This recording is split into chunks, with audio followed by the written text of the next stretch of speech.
guyyaa tokko gootichi Oromoo kun riyaasaa galamsoo tokko faana raadiyoo dhaggeeffata ture.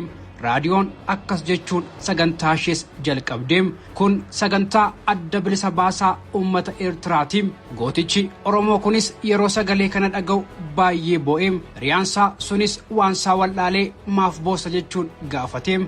Gootichis guyyaa tokko anis sagaleef qabsoo uummata Oromoo raadiyoo keessaa dhaggeeffadhaa laata jechuun deebiseefim. Yeroo sana uummati Eertiraas waan hin bilisoomneef sagantaa isaanii raadiyoo Sooriyaa irraa afaan Arabaatiin dabarfataa turaniif yeroo kana gootichi Oromoo sun inaafee anis guyyaa tokko qabsoodhaaf sagantaa uummata Oromoo raadiyoo keessaa nan dhaga'aa laata jechuun bu'aa ture.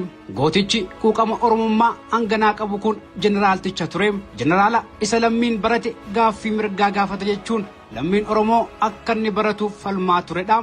Jeneraalticha Neelsen Mandeellaayyuu leenjisedha. Inni Birgeeder